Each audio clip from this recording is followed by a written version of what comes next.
Welcome to Night Light. Step away from the mainstream and gather around as we enlighten the world and our realities and travel this cosmic journey we call life.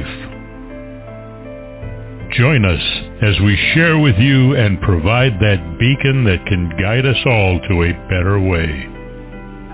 Explore with us as we examine a metaphysical montage of spiritual insights, covering everything from the mundane to the magical, UFOs to unicorns, and everything in between.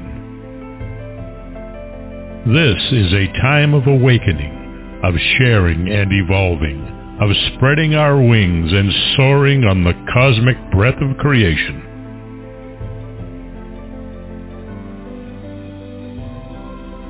Come and join with other light-minded spirits as we weave our lights together to seek understanding, enlightenment, and, with a little luck, some wisdom. This is Night Light, a reminder that you are never alone.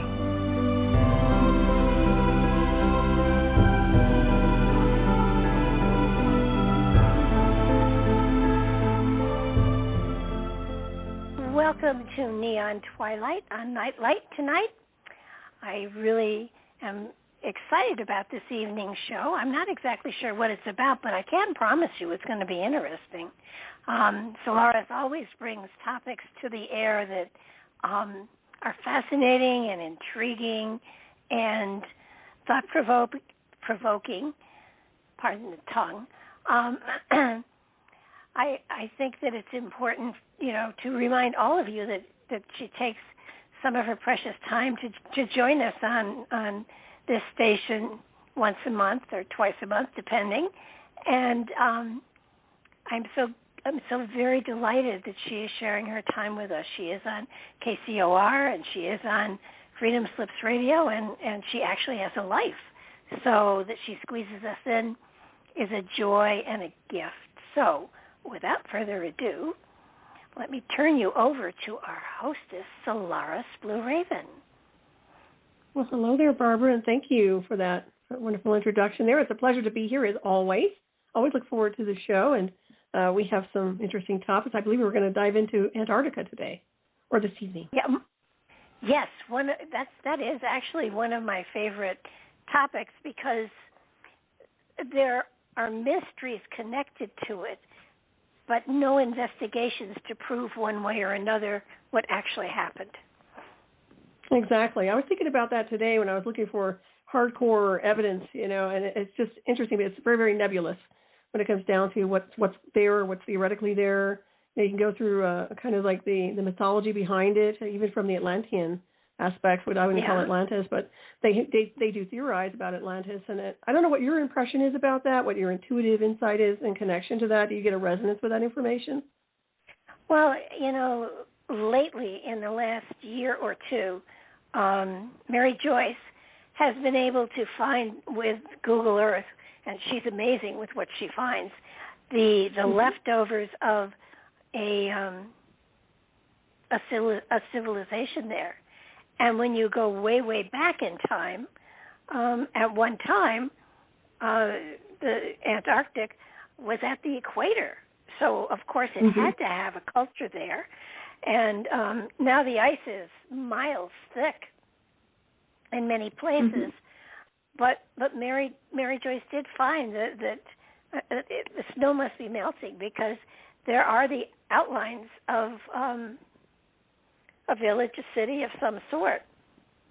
And that's what I've heard.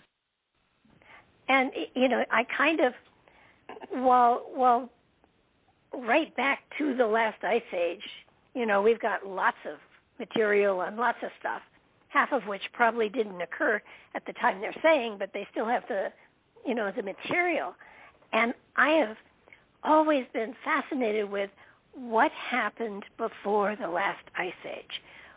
Where were the big cultures? And going back even further, there had to be societies, there had to be cultures, there had to be, cities and all of that stuff. And there is no record of it at all. Everything starts right at the end of the last ice age, which we all know is not true. So, and exactly. And as far as, there is a pyramid there that they swear is a natural pyramid, and I don't believe it is. I believe it is a real pyramid. And I don't know if they have actually done anything to try to discover if it's actual or if it's just ice. Right. Ice is melting for sure. That. I'm sorry. Go ahead. No, I mean it's kind of like the pyramid there really fascinates me because when we did the remote viewing, we went into that pyramid and it was a pyramid. So it's what not color on did you this get dimension. from that? I got a what blue color green. Did you get for the? I was gonna say blue. Yeah. Okay. Very good. Yeah. That's what I get. That's a confirmation. Yay. That's interesting there. But there's a reason also that the Nazi base was there too. They were drawn to that area. And in my opinion, it's almost like a spaceport. If you think about it, I'm talking before all this stuff. And one of the reasons, I like Mary Joyce, by the way, and some of the things that she's looking at right now, I'm understanding that the ice is melting to a point where everything is being revealed. So we'll see a lot more if it's being exposed, if people are willing to come forward and share it with the world. Done with Google Earth and the Google Moon and the Google Mars is just phenomenal, especially with the Moon and Mars. She's literally found structures there. And so that she was able to find this. And what was fascinating with it, she took screenshots when she found it. And when she went on the air and was talking about it, a whole bunch of us went back, taking her coordinates, and the sites were no longer there. They had been blurred out. Oh, wow. So, that's interesting. I mean, she has her screenshots that are there. So that's good. It's that's the one thing she says. Whatever you find, take a screenshot of it because easily it could be something someone doesn't want you to know about. Very true. Yeah. And what's underneath Antarctica? I mean, we have maps. The Reese something map. Yes, 1929 map. That was Reese. You're correct, I believe. And the plotted map. Yeah. That shows it without any ice on it at all. Right, and I think that was 1513, if I'm not mistaken. Then it was 1929. I'd have to look it up, but I'm pretty sure it's in that window. But yeah, that's fascinating. Yeah. So there had to be material out there that he copied. I don't think he went up in a spaceship. I think he was copying old texts and old maps, and it's so accurate. It's with how they can look underneath the ice now and see what's there. But if they can look under the ice to see the land mass, they should be able to see other things too as well.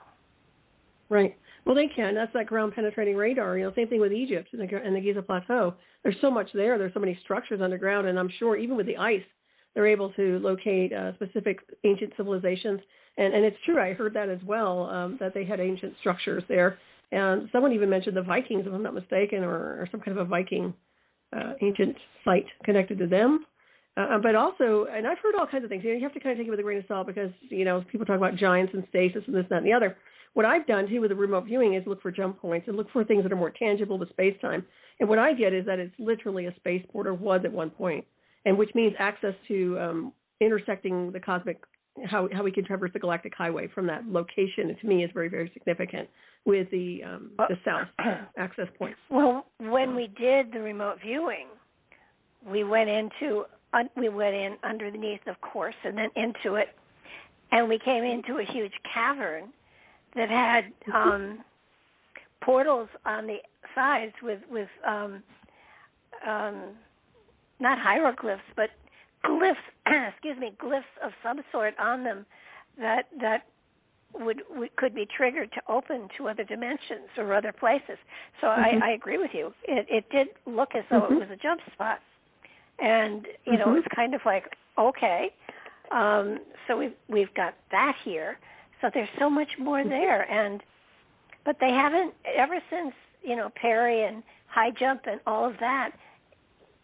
We've really, everybody has stayed away from the Antarctica.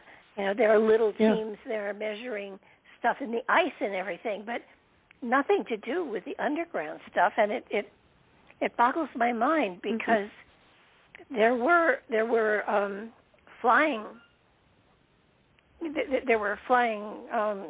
ships of some sort that came out from under the ice. Now, whether they were UFOs or of Nazi whatever, I don't know, but nothing was ever made of it. I mean, it drove the U.S. back, and why was nothing ever done?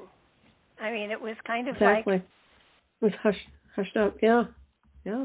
Well, if you look at it, what comes to mind, you know, global security sites. So it's like national security sites with Area 51, S4, this, that, and the other. You're dealing with locations that are national security related. So at this point, in my opinion, that's one of the reasons we don't get any data unless you're remote viewing and you're really good at it, or you just have this gnosis of having been there before. And then there's also the aspect of the hollow Earth that seems to be correlated with the North and South poles. I don't know where you're at with that, but there are, in my opinion, when you're talking about the caverns, I mean, to me, and I was just talking to someone the other day about this, you know, that the idea behind underground caverns globally, not unheard of. There are all kinds of ways to navigate within this world. Oh my gosh, yeah. I mean, when you look at the magnetubes, they're all over the place from magna that has traveled in many. I mean, they're big enough to drive, you know, huge trucks into. They're huge. You're talking about the lava tubes, right? The lava tubes, yeah. Oh no. Yeah, exactly. Yeah. I could live in one of those, maybe. I don't know. I don't know. I think you need green. I don't think that. Gosh, I don't know where getting away from it all is these days. Off planet. I'm telling you right now. Let's get those portals going and let's move on. That's just me. Well, yeah, but you know, no matter where you go, there have to be experiences that will help you to evolve. So there are going to be problems or challenges anywhere you go. Well, I like exploration. You know, for me, it's that which I haven't fully engaged with that is most appealing. In other words, what the space-time, other space-time configurations, other aspects of who we really are, our ancient past and the illusion of the future. I think those are the areas that I really want to engage with more and more. And with that, you know, the remote viewing can get you so far, but at some point things have to shift. And even with this world, we've outgrown this world. I mean, I know we've talked about that before, but Antarctica is one of those areas that can provide a lot of information if it was released to everyone. And they're still hiding so much there. But to me, I think we can get through and see quite a bit.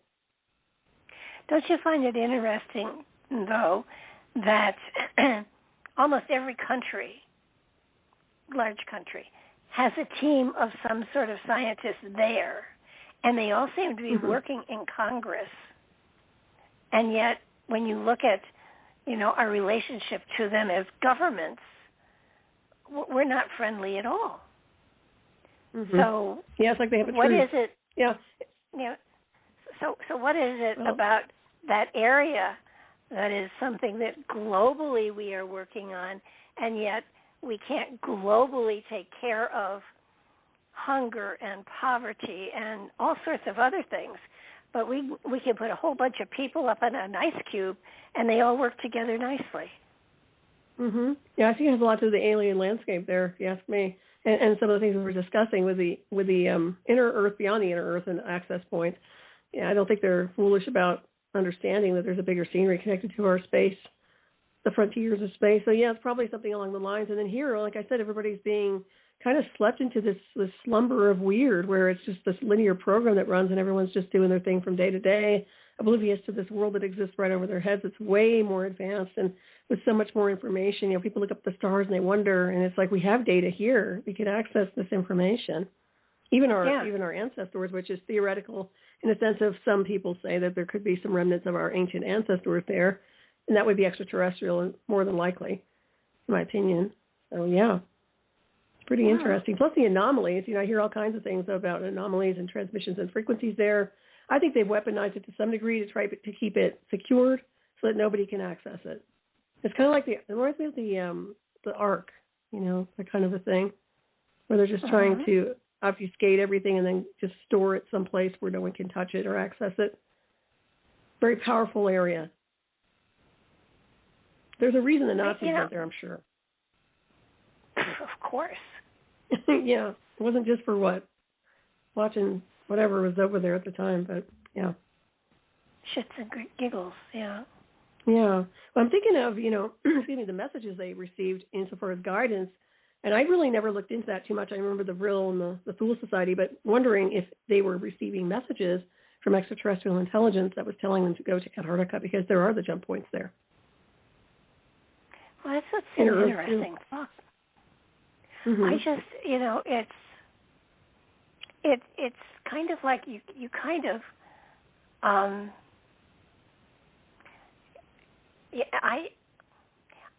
am amazed at the fact that, we've gone to the rainforest, we're cutting down everything and destroying there. It is the element that we're not going to the Arctic, the fact that there's no viable ground to fight over? Could that be it? I mean... Oh, you're talking about the Arctic now? I would say... Antarctic. Yeah, I would say... Antarctic. Okay.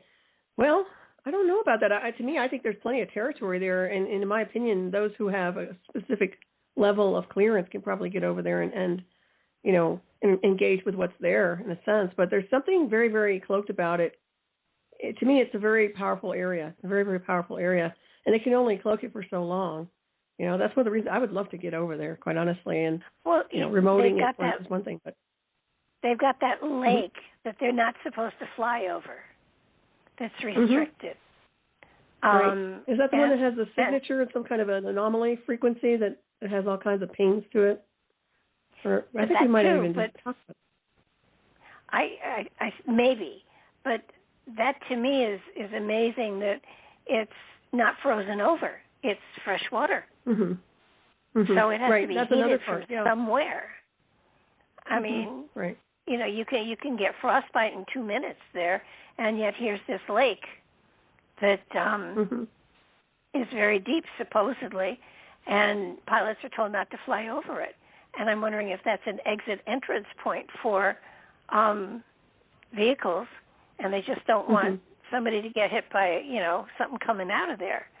But doesn't make sense. Or secured airspace, yeah, securing the airspace for sure. Well, that's highly possible, and also, thinking that it was a tropical island at one point, at least that's what they're saying. I mean, to me, like I said, I think there's a way to access and get in to a point where that's not gone. I think that it's still tropical to some degree at some point, underground or some area. Well, probably if you go down deep enough, they have probably attached or linked to some of the volcanic action that's going on there, and it's naturally heated. Mm-hmm. Right. Yeah, I agree. I would think. I think so too. Go ahead. Well, the other thing I'd like to find out is just how much of Antarctica goes down to the ocean floor. It's not floating. It's anchored there. So it has to be attached to a plate. And in order for it to move, the plates have to move, I would think. Mm-hmm. So to have passageways in there where submarines could go in and stuff like that. And I do believe the Nazis were in there underground. I do believe they were able to get submarines in there. And if that's the case, then quite possibly there's a culture there that has been going on for the last 70 or 80 years that no longer is tapped into the world stage, but is going along all on its own. Mm-hmm. Breakaway. Yeah, absolutely. Yeah. I mean, they can't account for all of the U-boats. Mm-hmm. So, and yet there hasn't been any. UCI. I'm going to call spaceport for this, insofar as I think they're anchored at close proximity. I think that the jump points and access points along the lines of the poles, especially with Antarctica. So we have South Pole. That to me is the anti-gravity location of spaceport activity. I think that's what's going on. And also, let's not forget the Arctic. Let's not forget the North Pole either, because there's a lot going on traversing it. And there's, between point A and point B. There is, but there's no land there. Right. We know of. That's just that we know of. Okay. Yeah. Well, you know what I mean? I have so obscured. Well, that's it. And but when they were trying to find the North Pole, it kept switching because, of course, it's floating on the surface. So you have magnetic north. Well, and also everybody kind of forgot about magnetic north. It was moving towards Siberia, if I'm not mistaken, and we were dealing with that years ago. I mean, as far as relocation in certain areas with airports, and I think it was really causing some problems there. So that's going on. We've got a moving and a teetering that's going on, and to me, that could be another reason that this is surfacing now. When it comes down to that which was hidden is now being revealed. Well, that's a wobbling, yeah, but magnetic north has changed. I mean, it used to be Thuban, and magnetic north, the pole star is what I'm talking about. The pole star switches too. So, I mean, at one time, magnetic north was in the Hudson Bay area, and now it's moving more towards, we're over Russia. I mean, it's I thought it was Siberia, right? It could be. But it's constantly changing. And when you think about all that's going on in the world, it boggles my mind that there are areas that they just absolutely have taken their hands off the table and said, we're not looking at that. In Egypt, the Giza Plateau, they're not looking into all of the caverns that they've discovered under the plateau. And they have. They're just not telling anybody about it, in my opinion. That's my point. Everything is, beyond classification now. So it's only a specific group of people that have access to the in-the-know kind of information. And everybody else is left in the dark. And it's our heritage. It's our legacy. It's our celestial heritage that we have information.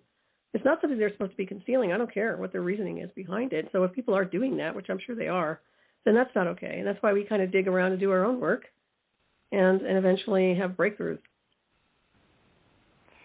But, when you get to the really, really, really heavy-duty scientists and everything, they all seem to get along very well together. It's the governments that don't. Right. Yeah. But as far as Operation High Jump, when Berg took that big convoy down there, they were there were saucers that attacked them, and I think at some point they said there were swastikas on them, and then in Berg's diary, he did say that when he went into inner Earth, the swastika was there as well. But it wasn't. It wasn't. Yeah, I mean, yeah, and they gave a Nazi salute, and but it wasn't. But I think at that point, or it feels to me as though if there were Nazis there, they may have maintained the symbol, but I don't think they maintained the connection to Mother Russia and all of that stuff. I think that they had broken away so that they were independent of any. Yeah. So that whoever, whatever. Germans, whatever is there. Yeah. Right. No, I always had the sense that they broke orbit, that they left. They literally left. That they had breakaway civilizations and enough people to kind of create a new community, and left this world. Not going inner world, but leaving, literally going to another configuration. So, Mark Eddy. Hi, Mark Eddy. It's my doggy making noise in the background. He's not barking. But yeah, it's fascinating, If that's the case, then are you thinking it's deserted or just has a skeleton crew? I think I think it's deserted to some degree, is my opinion, but there has also been something hijacking it in the sense of perhaps this global network of people and corporations taking over and doing their own exotic experimentation and analysis. I'm sure that's been going on for a very long time. But my take is they left. They got out of here. They were also had enough technology, I think. And I'm not just talking the old school stuff of anti-gravity and their experimentation with their I wouldn't call it expanded UFO technology. I think there was something bigger going on with those jump points. I think they had to be in Antarctica to make it work better. And that has a lot to do with the field and the level of what I call anti-gravity. So to me, I think that's why they went that direction. That's just my own theory, but I don't think they'd come back either. And I think you're right. They were rogue in the sense of breaking away. I would do the same thing. If we were to leave this world and the illusion of would we represent any country? Hell no. Excuse my French. I wouldn't. I'm not here to represent any country. I know you want out of town. I got it. I'm telling you. Cosmic search but it seems to me that a lot of the mythology that's been made up is done so just to get us off track. Correct. And well, that's true too. And yeah. So that, but I do. Well, how do I put it best? I know that there was an outpost there. Mm-hmm. I can't tell you how I know, but I know. And when you stop and think about it, a lot of the money that came out of the Nazi regime made it to South America. Mm-hmm. And I believe Hitler made it to South America. Mm-hmm. But as far as and I think they have him dying in the 50s, to be honest with you. But he's probably cloned. I hate that. Well, could be. Mm-hmm. I think a lot of our fictional movies and books aren't really fiction, but they had to be published that way to get them out there. But I agree. Because I know a lot of the money that funded the Montauk Project was Nazi money. Mhm. Yeah. Well, look at our agencies here. I mean, all of it was incorporated through the Nazis in the sense of they're taking Project Paperclip, this and the other. We've talked about that, but yeah, they're definitely in connection. I mean, that's a residue that will never be washed off with the United States, and NASA is a prime example of taking Nazi technology and running with it under the guise of something else. But literally, it's the same. If it wasn't for the Nazis, NASA wouldn't exist. But we weren't the only one. I mean, the Russians did it too. Yeah, we just got the biggest group. Yep. Correct. And they're still doing it, though. They're still out obscuring the truth. They're still sanitizing information under the guise of national security, which is my biggest beef I have with them, because they should never underestimate other life forms here, which includes us. We're star beings. We're not what they want us to be. We're not just people. We're not just consumers. We actually are star beings with consciousness and a lot of interesting databases of our own. So it would be nice if we all worked together. They don't do that here in this world. I can't see it anyway. Not very well. Well, here's another conspiracy theory thing that isn't one yet. It's just mine. I believe that there is some sort of organization in South America that is definitely otherworldly. South America never had an ice cap over it, so that it has been in constant development without ice ages forever. Mm-hmm. So that a lot of the temples and stuff like that have been now deserted, I believe that underground there are colonies yet to be discovered. And it does feel as though, the Amazon has covered them very brilliantly for a very long time. But if you'll notice, there's not a lot of material about UFOs in South America or anything like that, because of all the jungle and everything. Nobody sees the stuff. And the Nazca lines are down there, and now they're saying they've discovered hundreds more glyphs than they knew were there before. So And I think that was a jump point of some sort. Mm-hmm. Good point you make, actually. Yeah. No, it's highly possible. You're right insofar as how it can be obscured from everyone else, especially with the jungle. I think a lot is cloaked. I think there's so many things that have been cloaked here for so long, hidden in plain sight, And also we talked about how we can see with multidimensional sight. So even if we're seeing with the linear lens, then of course if you're upgraded with your frequency, change your configuration and vibration, then you'll be able to access a lot more data, which in my opinion is really what it's about. It's about the energy constructs that were created that left that signature that we hone in on. I think that's what we all do as powerful intuitives, or however you want to, call yourself, but psychic. But still, it's there. I know people don't like it. I think psychic's fine. We've used it so long that it's fine. It's hackneyed. It's overused. It has no meaning anymore. So that's what they want to say. I know. It's unfortunate. They get so watered down. That's the problem. That's with everything, though. Yeah. Every topic. You look and you see.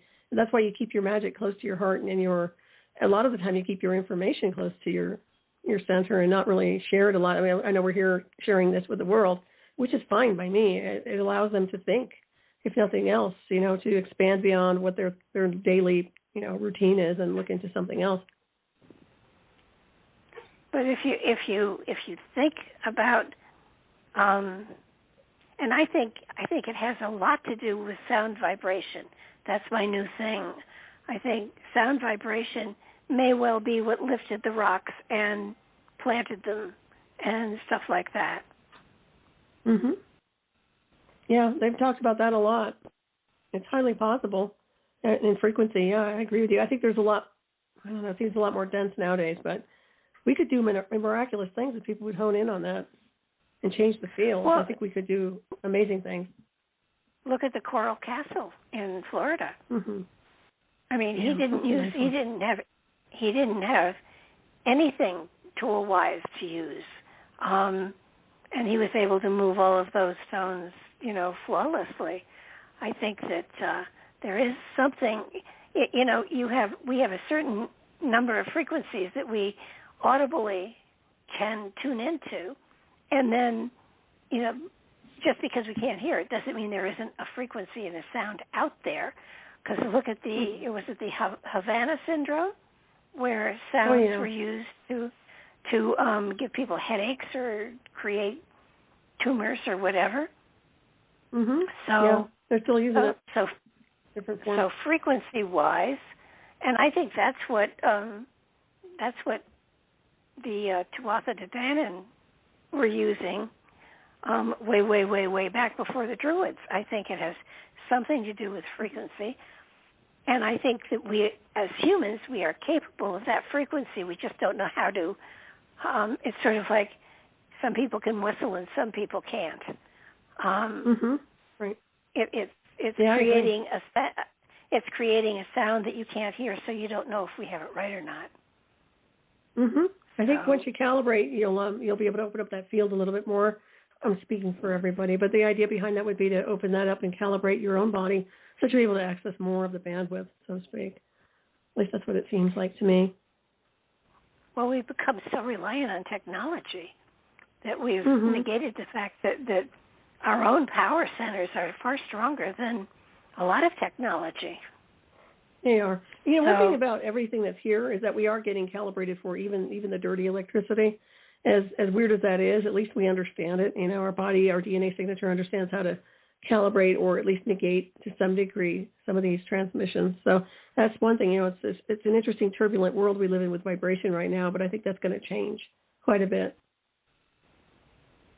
Well, above HARP, what other kind of technology is the government using that you've heard about? The only ones I'm familiar with, I don't think it's HARP per se, but it's just a combination of different types of transmissions and signals. A lot of it has to do with the aerial mapping and warfare they're doing with the satellite systems, from what I understand, but also just the scalar. You can have microwave, ultra-low frequency, high frequency. I mean, it's an array system. It's similar to what you would say would be HARP, but more localized in certain areas across the map. And in my opinion, it's kind of like lasers. You just basically point them in the direction you want to disable the target, and you're able to neutralize it immediately. And the laser systems come to mind. You know what else comes to mind is the old, well, nowadays it's not Star Wars technology, but that was an old one back in the day. It's morphed into something a little bit more nefarious now, so with a different title. But that's what I'm talking about. I think it's the satellite systems that are using a lot of those transmissions and frequencies that are affecting brainwave activity and scrambling targets and people. And, you know, you see all the madness in the world. And it's not just about being angry and being upset. There's other things happening with frequency that's causing that disturbance. Well, yeah, and, you know, this element of the war in Ukraine, the point where we don't have to kill people. I mean, isn't there a better way? You know, I mean, a hand of poker, arm wrestling. Yeah, it's very low order. Anything. Right. No, I agree with you. This is my whole thing with the breakaway societies. We don't need to live like this anymore. But they're trying to do almost like a class breakaway where everybody here is considered to be, I don't know what, they like to call everyone consumers, but it's not that. We're star people. We're star beings. And literally this should not be going on. We need to open up the field entirely, and I've mentioned that before, but this can't be like this anymore. Yeah, you're right. The wars, the battles, the lower astral junkyards, and that's constantly cycling itself. It never stops the repetition because they're constantly creating it. It's a vicious cycle. Yeah, no, it is scary. When you think, you know, I think back to the wars that we've had before, and none of them make sense. I mean, if somebody is power grabbing to try to get more property, that's ridiculous. There has to be a better way of working that out. And it's unfortunate in that, yes, there are laws out there. There are laws from the mundane to the ridiculous, but the only people they apply to are the honest people. And while honest people will abide by the laws, the crooked people won't, and they just walk all over them and turn their back. So it doesn't make any sense. You can't take over another country. That's not legal. That's not right. That's not fair. And yet, they don't play it's fair. happening. Yeah, no, I agree. They don't play fair. They don't play by the rules. That's one thing I've noticed here. That's laws out of lawlessness. They make it up as they go, and then the good people who are good-hearted and kind of naive go along because they don't realize that it's all deception until you get a real good taste of it. And then at that point, you just break orbit with it. You don't want anything to do with it. But, yeah, it's interesting how this formula has been going on and on. That's one of the things that needs to stop. It's a cycle that doesn't work. It never did. It's such an energy waste to think about all the people and all the energy we utilize when we're involved in these real heavy environmental conditions. Well, look at the millions and millions of dollars we've sent to the Ukraine, and we're getting invaded, and we can't take care of the people that are coming in. Now, oh no, yeah, exactly. You know, I feel bad for the people in the Ukraine. Don't get me wrong, but at the same time, I can't afford to feed tons more people than I already feed, and yet that's what we're being asked to do. We're being asked to pay more for everything so the government can send more money out of the country. I don't agree with that. I do believe we should take care of our own first. Oh, I totally agree. Yeah. And that's the thing is, I don't know if you've been paying attention or not, but I kind of look around YouTube once in a while, and I have never seen so many people living in their cars and their vans and putting it on YouTube now. And they're nice people that are literally, they just can't live elsewhere. They have to live in their cars. They have to live in their vans, and it's cold. But they, obviously can survive. But this is inexcusable for America. And this is just regular Americans, right? I'm not even talking about people coming over the border. But they don't take care of their own. And my point is we have a homeless epidemic right now, and now it's being completely saturated with extras that we didn't need. What happens to the Americans that have been here, that have been contributing, and all of a sudden they just get screwed over and they're winding up in the streets? I have a real problem with this.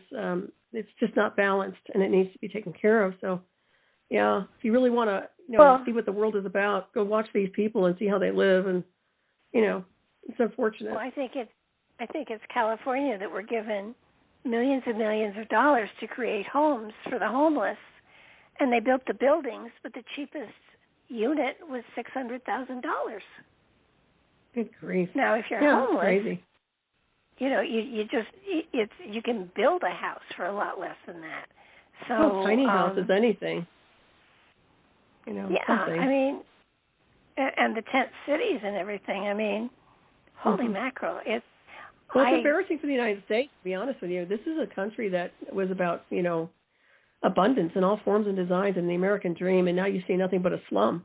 And they want to say they're proud of that in District of D.C. Sorry, but I don't see how they could be proud of this. I would be embarrassed if I was in the illusion of power over there, because it's embarrassing to see how a country that was a superpower has gone right down into the sewer with all this homelessness and drug addiction and everything else that's going on. Crime rates are spiking. I mean, we can go on and on about it. I've seen it here. We've talked about that, but it's no good. It's just no good. And the electric bills, I don't know about you, but my electric bill has tripled. I'm like, what? I don't even use any electricity. Okay. Yeah. So mine has too. On the linear stuff. Really crazy. Well, you wonder what happened. I mean, is it people just got avarice and decided that they wanted to pull more and more and more power, or what is that? I mean, we. If we come up short on money, the government just prints some more. I mean, we have plenty of money. No, we have plenty. There's no reason for people to be starving or homeless or not have clean water or anything else. There really isn't any reason for it. And the fact of the matter is, I think it's greed related. I think it's corruption.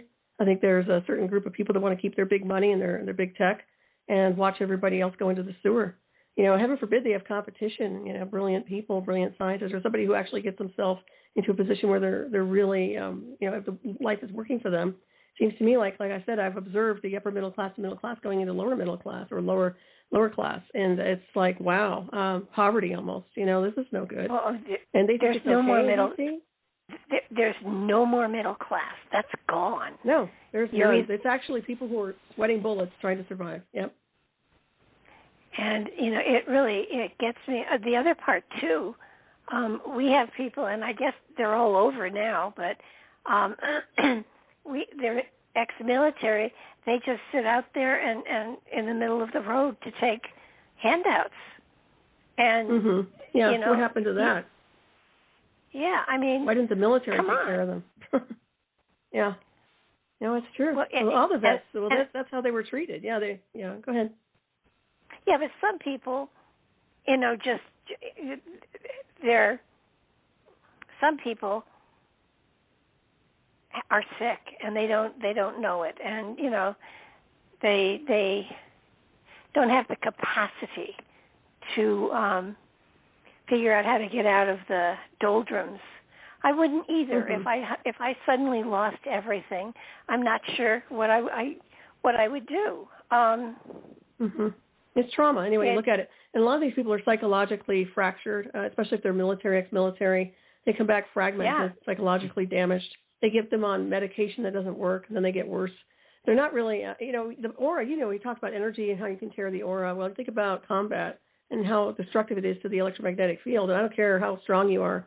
That stuff is damaging to your field. And even if you get interconnected with advanced technologies, you're still going to get hits and damage. So I think there's a lot of that going on. Yeah. Well, absolutely. And not only that, but I don't even want to go to the doctor anymore because I don't trust the doctors anymore. I don't either. I've known mine for a long time, so I can kind of read them. But, yeah, I agree with you. So life is changing dramatically. And it's somebody said, well, I wanted to go back to normal. And I said, there is no normal anymore. What you've got now is as close to normal as it's going to get. And yeah, that's what they said. Originally they said there was no normal. There's no going back. Well, and look at the school. Look what we're teaching our kids. I mean, it's awful. Yeah, it's just basically anything to lower the vibration and keep them stupefied and ignorant and dumbed down and switched off. Yeah, it's literally, in my opinion, an abomination. I'm all about intelligence. I love. You have to be supercomputer smart, but I believe in education, really good education. And there's no reason why we can't have that. So it's unfortunate. But look at the people that are teaching. They're not your caliber. Like, you were an awesome teacher, I'm sure, and very educated and very evolved. You don't get that every day. That's a unique situation with beings like you.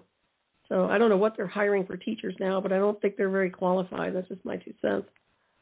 So. Well, and drag shows with children. I don't think so. I mean, no, if they're in a club at 21 years old, okay, go to the club. But if you're a kid, I don't think there's no reason for that. There's no reason for it. No, life is sure changing. It yeah. sure is. It's changing. I think kids should have been able to be kids without being swayed into this. Why do they have to be influenced by anyone or anything on either side? Why can't they just be kids? Why can't they just enjoy life? Why can't they ride their bikes and have comic books and kites? That's old school. It doesn't. No. I have 2 grandchildren. They're 16 and 19, and they have never been able to get on their bikes and just go and play with friends. They have always been, chaperoned. They have always had people around them. They've always been, controlled. So, and for their own safety. I'm not criticizing my son and daughter-in-law, but the kids have been protected, and when Thomas went off to college, he said, "Boy, I didn't worry about him. Jenna's going off to school, and I'm terrified." So, you don't know. You look at things that happen, like the 4 people that got stabbed, and Oh wow! Yeah, that guy was studying criminal law too. And if you look at his eyes, he's crazy as hell. Did you see the eyes in that guy? He looks like a serial killer. He actually talked to people apparently about how to pull off the perfect crime. I mean, he flunked, obviously, but yeah. But I wonder if he did that on purpose, though. Like he left evidence on purpose. Go ahead. No, I think there's somebody else involved too. It's highly possible. He wasn't working alone. One of the first things he asked was, anyone else been arrested as well? Oh wow! I didn't hear that. That's interesting. Yeah, one of the first things he said, and they have connected him with DNA and all of that stuff. I got a feeling there's more going on here, and he may be a pawn. He may be a pawn for somebody else planning the perfect murder. Correct. Well, I think that for me, when I looked at him, I thought he was an asset to the government. Because honestly, they could say all the bad things about him being this, that, and the other. Yes, I agree. But he learned from something or someone, in my opinion. This isn't an amateur. And even if he was studying this particular criminal law and criminal behavior, it's almost like he wanted to experience it in order to understand it, and created a type of an environmental condition to do that. So very strange. But you can look at his eyes, and I can look at people's eyes and profile and tell that you can just see it, that he's a killer, man. This guy's ruthless SOB, if you ask me. I mean, just by looking at his eyes, crazy as hell eyes. Just wait till this trial starts, because I think something's going to be pulled. I really do. I don't think we've got the truth. Well, I think there's something hidden. I agree with you that there's something else. Yeah, I totally get that. So we'll see where it goes. I think they were definitely wanting to close the case, or at least get somebody. And it sounds like, but to me, it's like, if somebody was studying to this degree, why would he leave all that evidence behind? Don't tell me he was just nervous. That doesn't make sense to me, that they found all this evidence and that he was that sloppy. Just doesn't make sense either. So I don't know. No, that's why I'm saying I think somebody else did it. And he's being set up, and at some point it'll flip and we'll discover that he's not the murderer. Well, that's interesting. Well, let's see what happens with that. You're usually good with your profiling too, so see what happens out of that scenario. It does just reek to me, but these are the people that, I hate to say it, but government agencies recruit people like him. And the reason I say that is because people like him are what they use for their assassin teams, for people that are ruthless killers. I mean, don't tell me that we have outfit agencies that play nice all the time. We don't, but they're lethal, okay? They're lethal killers. And a lot of military people know that in the military, certain divisions. So I just look at, who trained this kid, Is it just, it's not an accident. There are no accidents. And I look at it on that level, too. He had somebody influencing him, or something besides education at the college. Well, the murders were sloppy. And I think there had to be somebody else involved. I don't think he was the only one there. I think there was someone else there. And that was probably the brains of the whole thing. We'll see. Well, I don't like to remote view stuff like that. But, if you see it, you see it, in a sense of not even having to see the visuals. There's definitely something no. with it. I thought there was something wrong with the case as soon as they were not necessarily taking their time, but it seemed like it was dragging on and on and on for far too long. And I get that they were getting their evidence, this, that, and the other, but there was something really wrong with that case from day one. So, yeah, it's interesting. Yeah, no, there's I don't know. Definitely Go ahead. something screwy here, and they're all saying, how wonderful it all was. Nah, it fell into place too easy. No, something's wrong. Mm-hmm. It's just something is wrong. Right, and unfortunate that it was. I mean, it's a very terrible situation that happened. But think about all these people that aren't being vetted coming over the border who would be more than happy to take lives of students. Nobody talks about that. And I'm not trying to derail anything. I'm just saying, if you're going to profile, you want to vet, but make sure you vet the people coming in too, so that this doesn't happen again. And yeah, sure, that was a different scenario with this kid.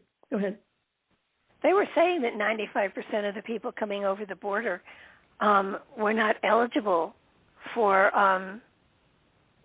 entrance in because they were threatened or whatever. Right. So amnesty, yeah. So I don't think, in my opinion, if they didn't deserve to be here because of that, they should have been put on a plane and sent back to their country. Mm-hmm. That easy. On the bus to the airport, bye.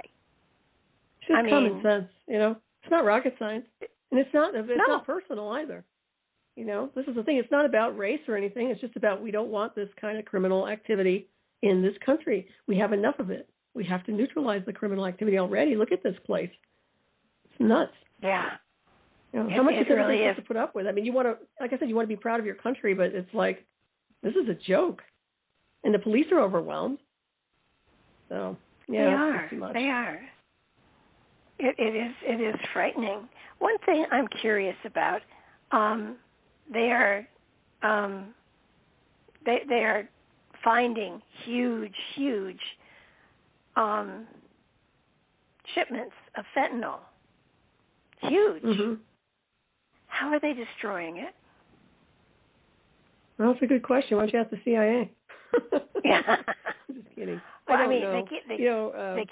They can't flush it. They can't put it into the ground. They can't put it into the sea. How do they destroy it? That's a good question. I have no idea. I know it's very lethal, though.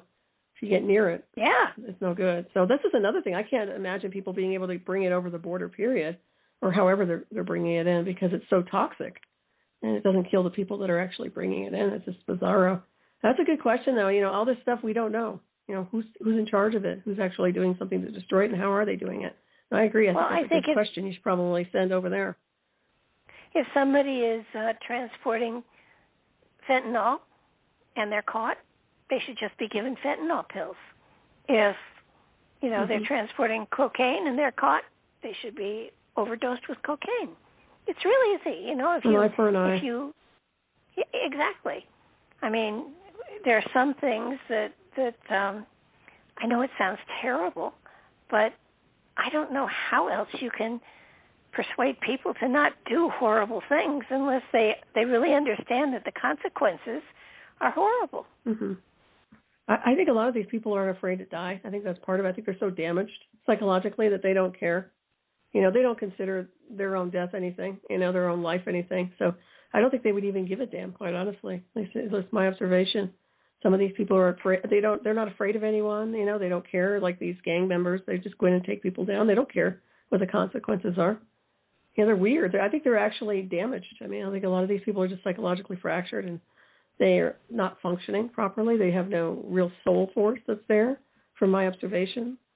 But it needs to be stopped because there's so many deaths and just crazy going on. Too much of that. We don't need people on drugs all the time. We really don't. So it's just like all these spaces everywhere. I mean, what is the purpose? I have never understood why people take drugs. I think it's escapism. That's all it is. Okay. That's just my intuition. I mean, when people want to get away from the mundane world, there are ways we do things through meditation or working out or, different normal consciousness-related things, right? These guys have to be addicted to something in order to feel empowered or feel enlightened or whatever it is. I think drugs is one of those avenues where they call them gateway drugs for a reason, in my opinion, where it just puts them in that space of of feeling something like they're Supermen when they're just meth heads, So it's unfortunate. It's a horrible But when addiction. you see these people on the streets, and it's like, you can pick them up, and you can take them, and you can clean them up, and they'll just go right back to it. So there's got to be something on a chemical, intellectual level that brain chemistry has been changed through the drug, more than likely. It's basically, creatures of habit then. At that point, they're so used to it, they can't break it. You can't re-educate them or change that unless you change the brain chemistry, in my opinion. That's just my observation. But that changes your brain chemistry whenever you take any kind of drug. It'll immediately start to change everything. And that's where the addiction comes in, because you have to have your drugs in order to keep that chemistry going, right? It's like Dr. Jekyll. So it destroys channels in your brain. Mm-hmm. But your brain will rewire. I mean, if people have their head cut off, their brain rewires itself so that they're functional. Yeah, I think it has the capability to reconfigure. I do, but it takes the will of the person to want that, also, right? I don't think some people were willing to do that. I think some people really do get clean and they change their lives, and some of those people go into these centers for a long time to get help. These other people, I don't think they have that. And sometimes they can't afford it, more than likely. They probably can't afford those big, expensive centers that Hollywood actors go to. Well, I have met people that have, come out of addiction, whether it's alcohol or drugs or whatever, and they've been clean for 10 years, 20 years, whatever. So I know it is possible to kind of rework it all and to get back into a normal life. But I have trouble understanding it. I've never been down that far, or that I would. I've had moments of deep depression when marriages broke up and I was all alone with a child and stuff like that. But my choice was not get addicted to something; it was get a life. And also stay on your course, on your spiritual path, working. Whatever religion or spirituality you are, and whatever spiritual path you're doing, I think that really helps. I think having a focus and doing things on a higher level of your divine blueprint really helps recreate the balance in your life if you have something traumatic go on. So I don't think these people get the right help. I really don't think they have that kind of assistance. I think there's stuff that'll kind of give them a placebo or a little, Band-Aid, but it doesn't really help them. Or I'm wondering if perhaps at some point in time in your evolution, you have to experience it in order to understand it, in order to grow beyond it in another lifetime. Well, maybe for them, for their spiritual path working, maybe that's something they chose. I think it's very destructive, and I don't think it's necessary. I think there are other ways to navigate the timeline. That's just me. But, it's something that's concerning because a lot of people are involved in it now. The children and teenagers, young people are getting involved in that sort of thing, and it's unhealthy. They could easily just go to the gym or go train and, get creative. They don't have to do that. That avenue is no good. Maybe they'll get out of that. Not everybody, but it seems to be quite a few. We don't need any extra drugs over here. I'm sorry, we just don't. No, we definitely don't need all that. Yeah.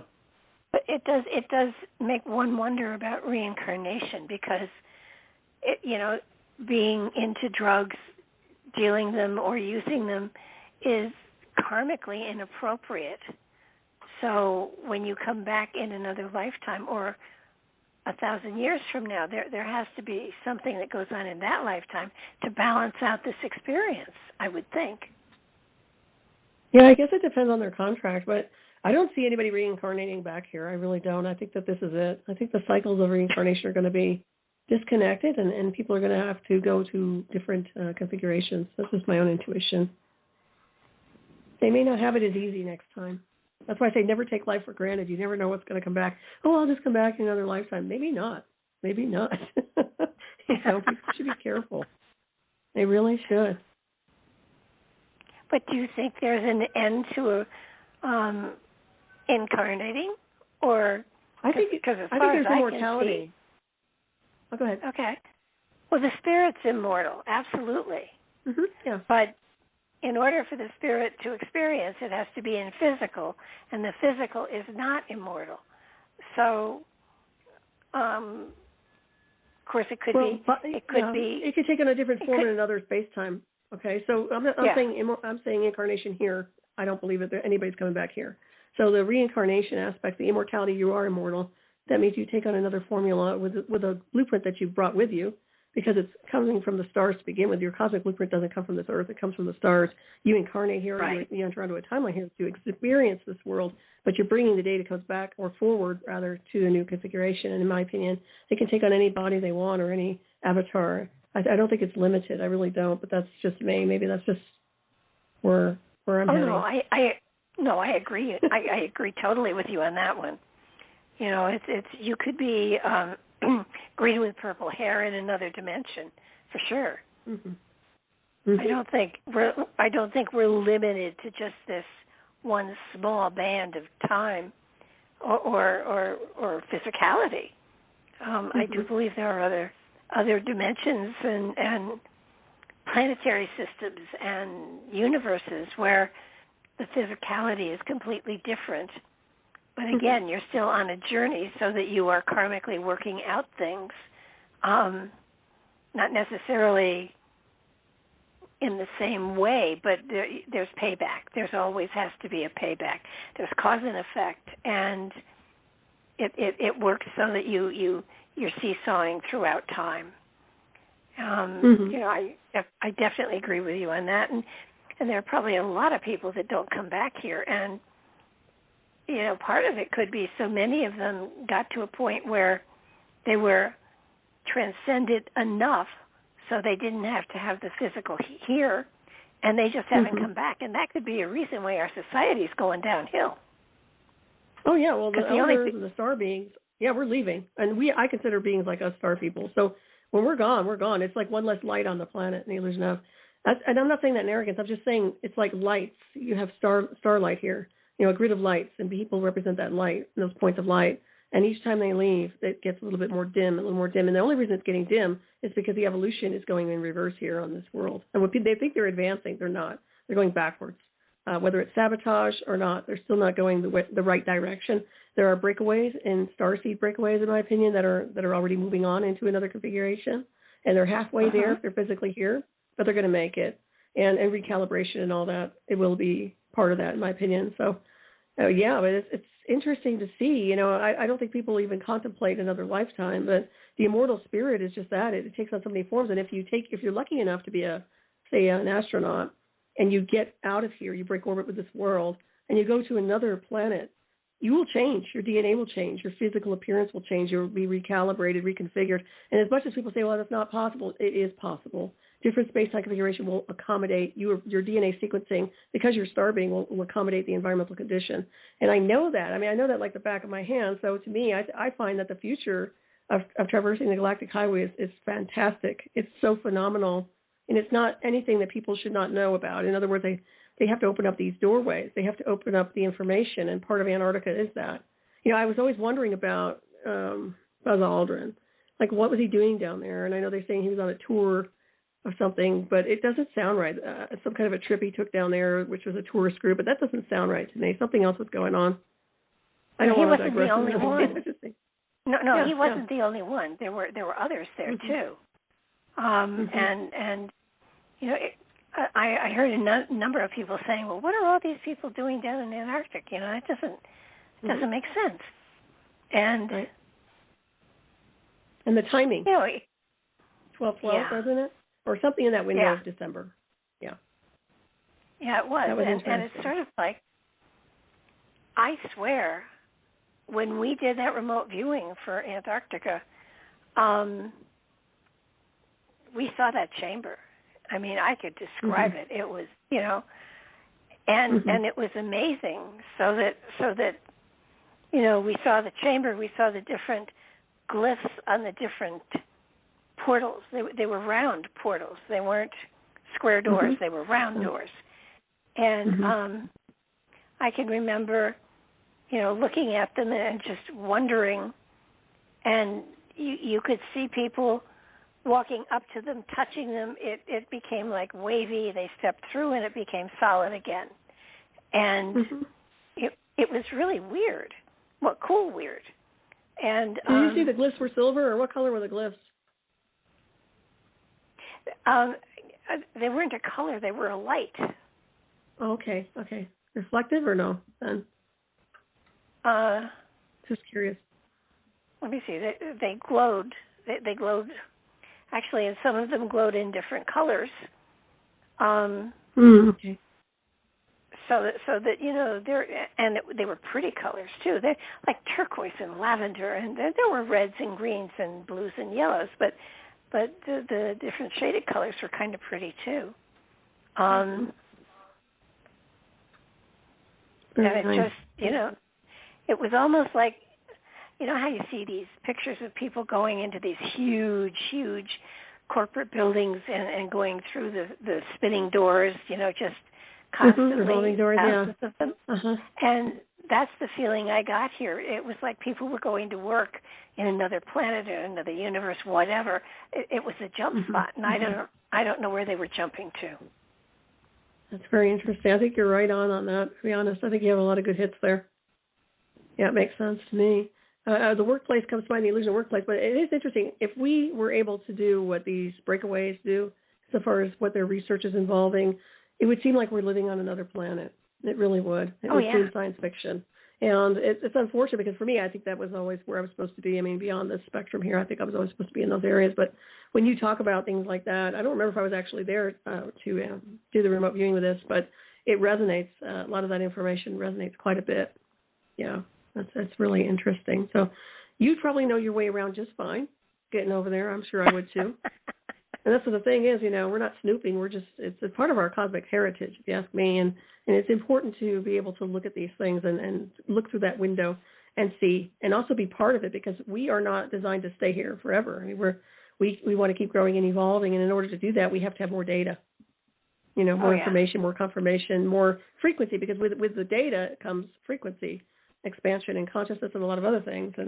And the gnosis is like immortal. I mean, you start acquiring more and more data. And what that does is kind of like intersects in between other configurations of space and time, because then you're getting data and then you're reading other realms and other, fields and perceptions. And all of a sudden you're just getting a huge amount of information. And it's not like you can't handle it. We can handle it. But, it's so wonderful that you did that. I think that's great. And perhaps another time, too, to look at it. I should probably keep looking at it. I know I was, I'll get into it later, but when you're looking in front of yourself, but something's behind you. I was talking about this today, but I have seen things where, and especially in vision, where it looks like it's behind me in my rearview mirror all the time, and it's almost like a message to me, like there's something behind you, but it's actually, I'm looking forward, but it's behind me. It's the strangest thing. I know it sounds crazy, but I'll have to give you more details out there. It's really wild. I've been getting a lot of that. I get a lot of the rearview mirror stuff. Look behind you, even if you're looking forward. The reflection beyond the mirror, I guess, is what it is. And I'll use this as an example. I was at my computer and I'm looking out yesterday, and it's, the moon is out, and the moon looks like it's right in front of me, in front of my window, in front of my desk.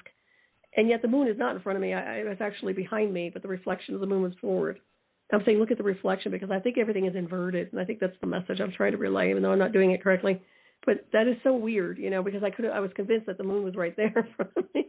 I'm like, wait a second, it's behind me. That's how powerful the reflection was. It was amazing. Yeah. But I see that a lot, how everything is inverted, right? So, you have to flip everything. You have to flip the constellations. You have to flip everything in order for it to work. I think everything's upside down here to some degree, or inverted. And it's up to us to look at it from a different parallax view to be able to decode it properly. I think that's how we do decode things, to be honest. I hope I didn't go in a whole different universe with that, but I just wanted to share it with you. Sometimes I do that. No, the reason I'm kind of pausing is that a lot of time we did, I don't know, 10 or 15 of the remote viewings. And one of them was in the Giza Plateau.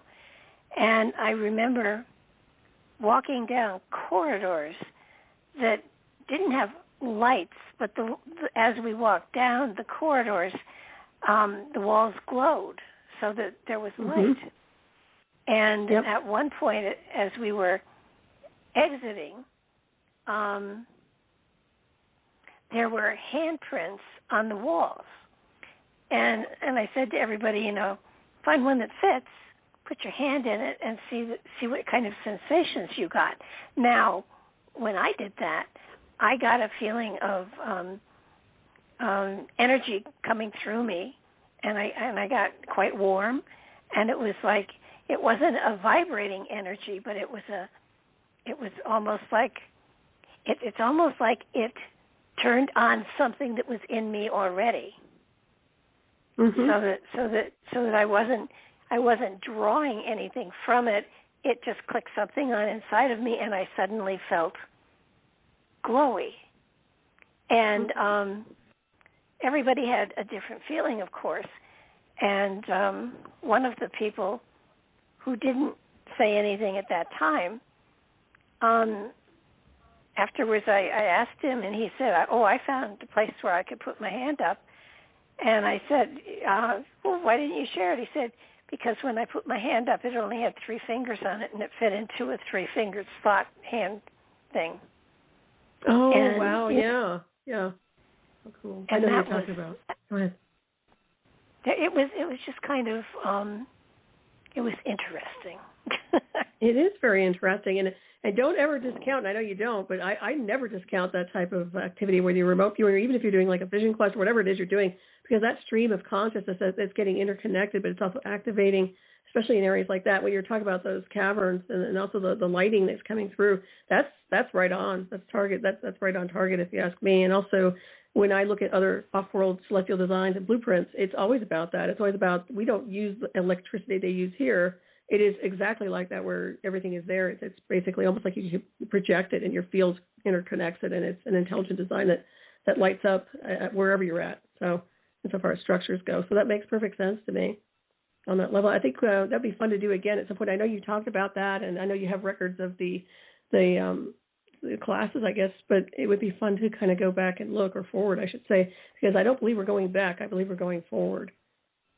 Oh, I do too. I'll look for the one on the Antarctic, because that was one of my favorite ones. We did those in 2017. So wow, a long time ago. Yeah. It's like another timeline, yeah. But still, it's timelessness. It's timeless data. That's a part of it. I remember seeing some interesting things over there, too. I think there's a lot there that is very, very important for us. I've always wanted to go.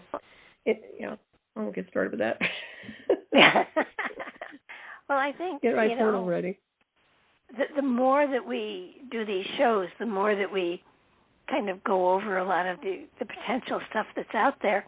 I think it's important for people to understand that what you and I experience is something they can experience. It's not like you and I are different from them. It's just that we may well be a little finer tuned, but there's no difference.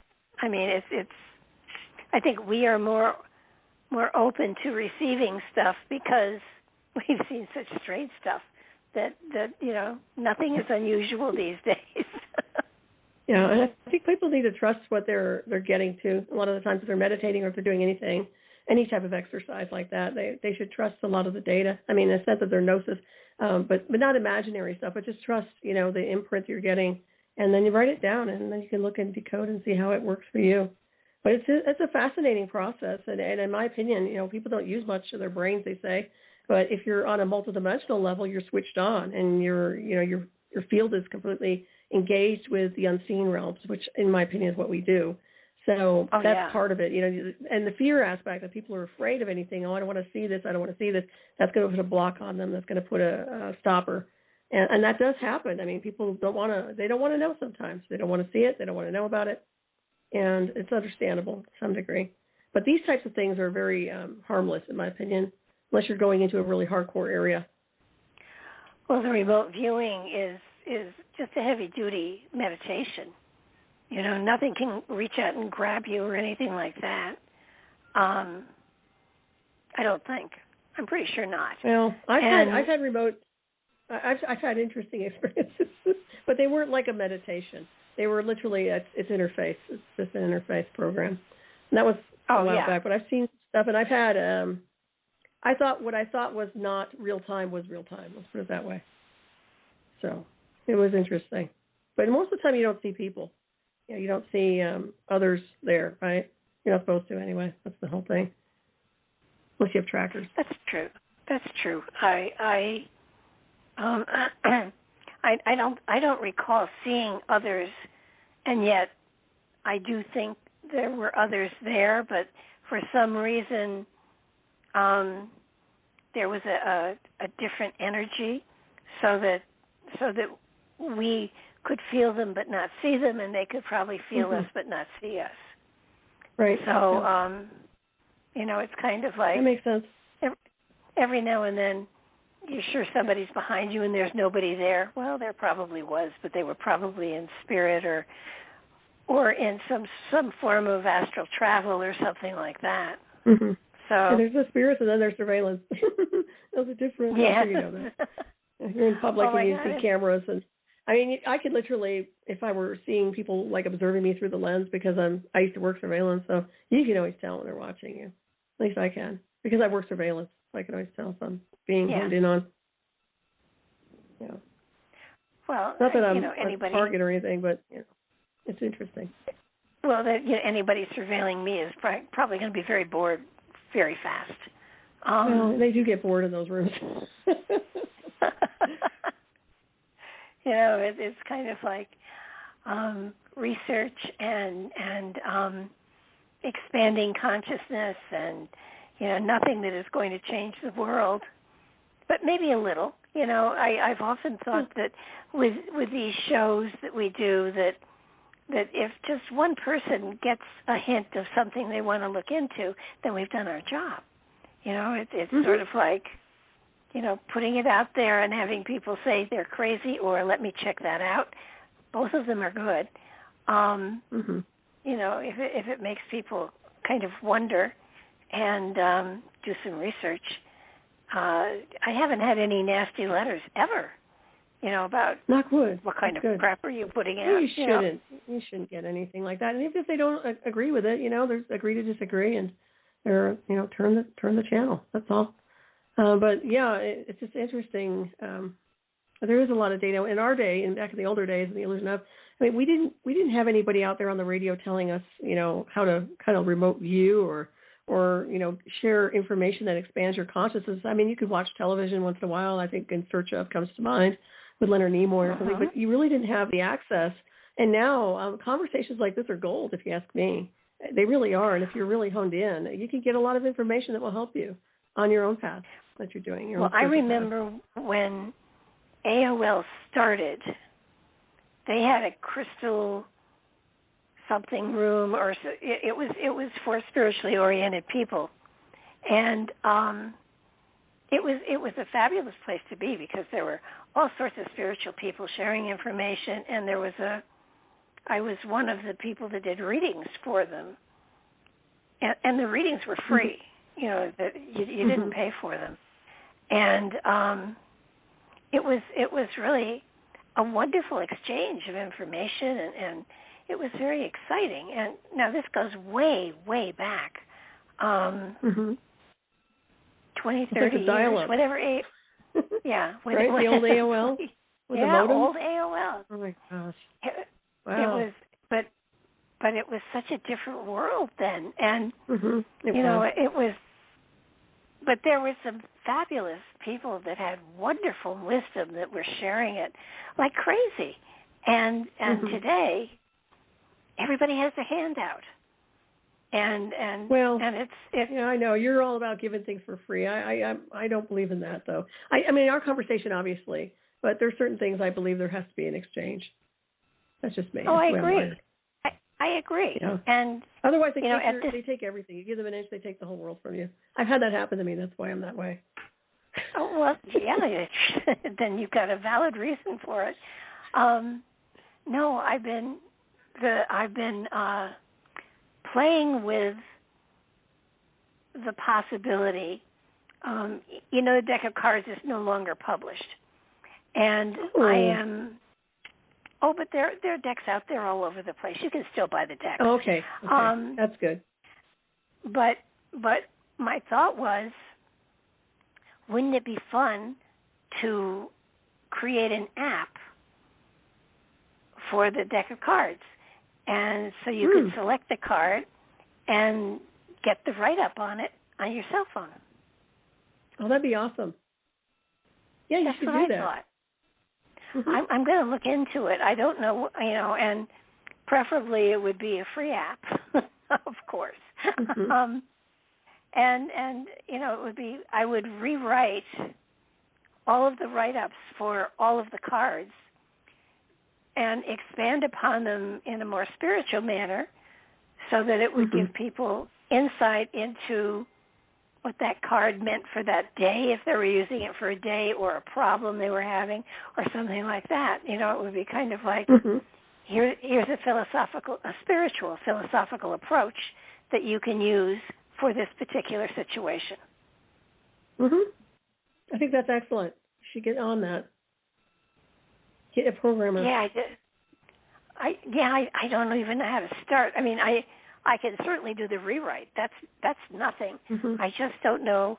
Are there companies that do create the app, or there are people that are actually really good at engineering those and creating software for that. I know some people here and there. I don't know if they could work on that one, but yeah, they can at least give me some names to help you create an app. That would be a good start. Hard. I think it's great. I mean, that's the good side of it. Yeah, and I don't want to charge because that doesn't feel right. I mean, if I was hungry and I needed to have money to eat, I would charge, but I don't. So, well, you just do as you're guided. I'll tell you point blank. Do as guided, as you're guided. Some people say that if people don't pay for something, they don't value it too. So, there's that. Sometimes. There's that to it. But I have had that happen. Where people don't appreciate it if it's free. Sometimes they appreciate it more if you charge them, to be honest. It's just like anything else. So, but I think if you're at the point where you don't feel guided to charge, then don't. But understand that when you create that app, you're going to have to pay for that. It's not free. The person who's doing app is going to charge you. And so, once again, this is why I always say I charge for stuff because I had to pay for it. So, that's just me. No, that's just me like lecturing. No, that makes perfect sense. And I might go to the point where I charge to the point that the app was paid for, and then I stop charging. So something like that to balance it out. Yeah, you do what you want. I support you 100%, and I think that's a fabulous idea. Quite honestly, everything is going on to downloading apps. So even books. I mean, we have Kindle. So it's not like people have physical stuff anymore. Everything is in the virtual field. And it's going to go from that point to holographic to a point where they won't even have the tangible cell phones anymore. It's just going to be an interface, if you ask me. I think that's what they're shooting for. So, but reminder, that can be very damaging. You have to be psychologically stable for those things. And good luck with that. I'm talking to the mess. Yeah, well, I don't think that's going to happen in my lifetime. So I feel a little bit... they're already working on a lot of this tech, although, we'll be off planet. We'll be another space time before. I don't know if they're going to go to the level they probably could go with the regular, people here on this world. I don't know if they can handle the energy for that. And the energy is different. You know how we calibrate and we can anchor energy from the cosmos. This is a little bit different. It's more of the digital. There's a lot of different types of frequencies associated with manufactured technology interface, and it affects the DNA signature quite a bit, if you ask me. So it should be an interesting thing to see. If we were on a planet that had, for instance, different gravity over generations, the generations would adapt to the new gravity and have trouble walking on Earth. So I would think that would apply to atmosphere. That would apply to everything. So that makes perfect sense. Right. Yeah. Well, I've been calibrated. I mean, through technology. So I get it. It works on that level. I think your body knows how to adapt to some degree. I think the biggest concern I've always had about technology, and when we talk about cell phones, is the idea behind it can cause so many possible brain damage or cancer. I cancel that to the universe, but that's always a concern. That's why people don't like to hold anything up to their ear. You want to keep it on speaker if you can. But, it can be damaging, things like that. So they haven't really cleaned out all the bugs, in my opinion. And everything needs to be just smooth and attenuated properly. Oh, yeah, I agree with you on that one. I mean, I use a headset. I don't ever hold the phone to my ear. And, smart. Well, the cell phones we used to have, I don't know if the ones today do the same thing because I use a headset. But they used to get so hot. I kept thinking it's melting the wax in my ears, and my ears are going to plug up. So. Oh, wow. Well, that's interesting. Well, they do get hot. They still get hot, and those batteries can actually explode if they're older batteries. You have to be really careful and keep an eye on them when you're charging your phone. Yeah, that's just, they do get warm. That's where those little patches come in, the shungite, where you can get these little patches like Band-Aids that actually supposedly attenuate the energy so that it's not getting so hot. And I did use those on my cell phone, and it did change the cell phone. It never got hot anymore after I used that patch. Oh, wow. So, yeah, it's very interesting. That was all from the Shungite, cosmicreality.net. Yeah, it was good stuff. Oh, wow.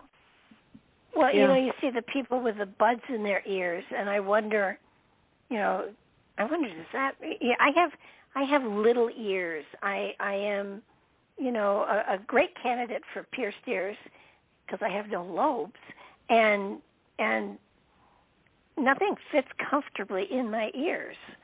So I envy people that can have the little thing so they just touch their ear and they answer the phone and they talk. I think those are cool. I've never found anything that's comfortable like that. No, I just use it on speakerphone. I don't put anything in my ears. I wear a headset on radio, and that's about it. Or listening to music. Yeah. Oh, well, I can understand the music part for sure. I mean, that's magic. That takes you into another realm. I know. I was just thinking about the Walkman back in the day when we had the old-fashioned Walkman, right? What reminded me of this is I watched Super 8, and I love that movie, by the way. That's one of my favorites.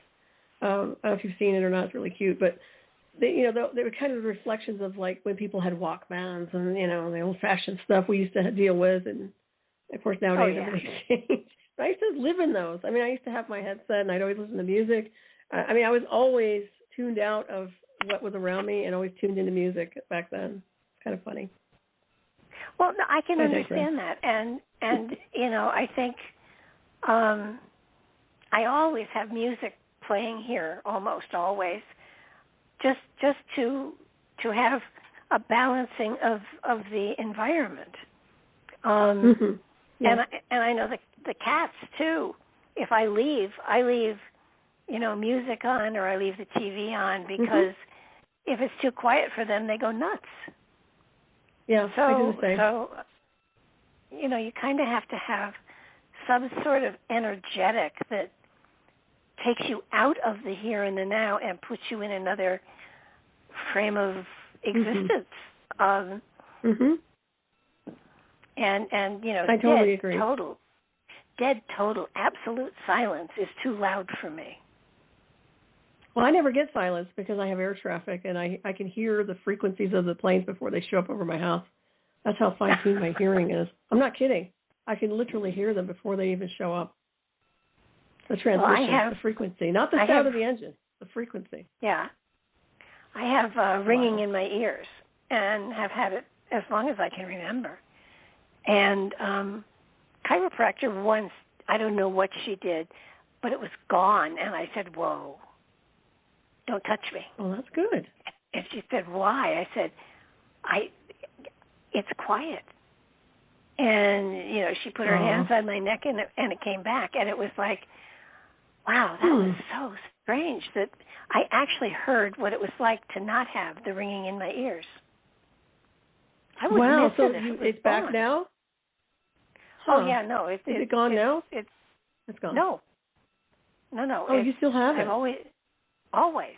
I wonder if that's part of being psychic as you are, because I know that beings like us have extra hearing sensitivity. I'm not talking really the tinnitus part, but the idea behind hearing different frequency bands naturally, and then who knows? I mean, what's going on with that? I will say that I've been using Mylar and different types of shielding mechanisms. If you really want silence, sometimes that takes the edge off of noise, and sleeping with something like that around you would probably benefit you. I literally got to that. The reason I've been doing this is because the air traffic has been so excessive over my residence that I have to cover something to put it over my head right now. So it takes the energy away from me so that I don't have to deal with it anymore because I'm just like an antenna, So I'm thinking that maybe something like that might be good for you, but you're so used to it. Well, yeah, and I've always attributed it to the being sensitive. Yeah, it is, because when you're psychic, yeah, sure. Go ahead, I'm sorry. So, if I didn't have it, I'm wondering, would I still be psychic? I think so. I think you've been in a lot of places you probably aren't aware of. And I think you pick up on frequencies that aren't necessarily cosmic. I think you pick up on all kinds of bandwidth, maybe subconsciously, and that could be part of that. That is absolutely true. One Thanksgiving, when my sister and her husband was visiting when I was in Connecticut, they had never been to the casinos, and there were two right by me. And I said, well, let's visit them both. And we did. And when we went into them, I said, what is that noise? And they looked at me and said, what noise? And I said, don't you hear that? It's a harmonic. There's something playing constantly. And my sister said she didn't hear anything. He didn't hear anything. It was driving me crazy. And nobody seemed to notice it but me. And I thought, this has to be a harmonic that is working on people's brains to keep them apathetic and sitting at the computers, at the slot machines. Mm-hmm. But it was in both of the casinos. I truly believe that they broadcast a harmonic that is intentionally aimed at a brain width of some sort to keep people mellow and, not caring about what's going on. And, I mean, it was noisy. There were people talking, but that harmonic was constant. And when we, and it was both casinos. And when we got back in the car, I mean, I had a crashing headache. It was, wow. And if I ran a casino, I would do that. I would find something that without spraying something in the air or something like that, using a tone to modify brainwaves to a point where people would become almost in a daydream. Well, I think they do. They get into those spaces of programming because, I think it has lots of the noise coming from the slot machines, but still, the transmissions and the frequencies in there are, I think they just go into like another zone, like an alpha space. Another part of it is, I don't know if you've noticed in the casinos, they have the busy floors. That's done deliberately, by the way, the busyness of the floors, the spirals that they usually use, very intricate kind of carpets, this, that, and the other. That also creates that kind of, I don't want to say disorientation, but it is there done on purpose for that reason. So, yeah, I worked in the casinos for a long time doing surveillance, and it is interesting. We never deployed any frequencies, but it's very noisy on the floor, very, very noisy. I always was in the room, so I never left the room. People didn't know I worked there. I used to go in, and they'd be like, can I help you? And I'd be like, I work here. Surveillance people are never seen. So they didn't even know I worked there. It's so funny. It's like hysterical. When my parents got divorced, we went to Reno, and this was in the, I don't know, it was in the 50s probably, and the casinos had rooms where people could drop their kids, and they were shown cartoons and fed ice cream and cookies, and there were places you could take a nap if you wanted to, while your parents, spent your college money. And at that particular time, they were one-armed bandits. You had to pull the thing. And oh, right, yeah. So now that appealed to me. And so when we went to the casinos, it's push button. You just push the button. You don't pull the thing down. And it was not as much fun. And my sister, being frugal as she is, she was playing the penny machines, and I took $100 for each casino, and I was playing the quarter machines, and my $100 was gone almost immediately. I mean, it was the biggest waste of money. If the universe wants me to have money, it'll get it to me. I'll earn it. Thank you very much.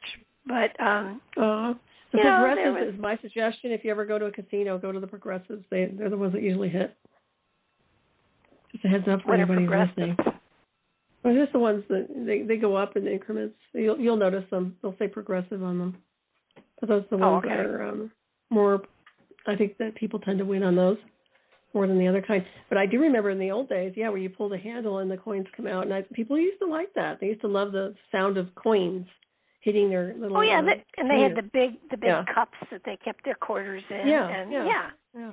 It was fun. I mean, my mother never made any money on it either. I mean, I'm not one of those people at this point in time where I win stuff, but I have to admit that I am gifted in many unusual ways, unique ways. That it's like winning something, but I'm not risking money at it. Well, the universe kind of puts everything in your orbit, so to speak. In my opinion, I think when you're on that right path, abundance seems to pour into your life. I mean, good things seem to happen, magic happens, so to speak. I think that happens a lot. And a lot of the things with the casinos, as much as, people get addicted. Once again, we're talking about addiction. It is an addiction thing. I think they just get addicted, and sometimes and they do win, don't get me wrong, but it's money in, money out, and it's really like, in my opinion, they don't really make that much. I don't really gamble. I actually, because I worked in casinos, I never really gambled. But before I started working in casinos, there was one at Cripple Creek I remember back in the day I went to, and it was really cool because I did win $350, and I just put in like 50 cents. The coins just kept coming out, and I was like, whoa. I was surprised, and I was very young at the time. It was, it was kind of fun. But yeah, it was pretty cool. Linda Goodman had a place out there. I don't know if I told you that or not, but she had a place up at Cripple Creek. She had a beautiful house, and then apparently it was for sale. But what really attracted me to her house was there was an angel sketched on the glass. She was a beautiful angel that was on the glass door. Oh, wow. So it was really, really pretty. Yeah, I was thinking to myself, I wish I had bought her house back then. I don't know who bought it, but it wasn't very expensive. I think it was like $180,000 or something really dirt cheap, probably less than that. So it's pretty cool. Wow. It's a nice little story anyway. But those are the good old days, just kind of the days where you just had fun experiences and no drama. So. Yeah, it really, when I look back, and I'm wondering if every generation does this. I mean, my mother, when she looked back, she looked all the way back to when there was an ice wagon that would come up the street and would get big clunks of ice for the ice box that was on the back porch, and that's where they kept their stuff to keep it from spoiling. And when I think of the things that I can look back on that my son will never experience, it's just, or my grandchildren for sure. I mean, it's so true, isn't it? It's a record player. They had a thing on TV not long ago where they put a couple of teenagers in a room with a dial telephone and said to them, call home. And do you know they couldn't figure out how to make the dial work or anything? It was, you dial it and then you pick it up, and, they couldn't. And these were not dumb teenagers, but they had never seen a dial telephone. And it was like, I can't believe they can't figure this out. That's so funny. But it's true, it's just different generations. They're all digital now. And it's great that your little kids can use your technologies and everything, but I don't know, there's something else. There has to be some kind of balance, but who knows? I think every generation says the same thing. It'll be interesting to see where it all goes in the end or the beginning. But, I was thinking about, that nowadays they have drones. In the old days they had kites, okay? So that kind of thing. We used to fly our kites by the beach.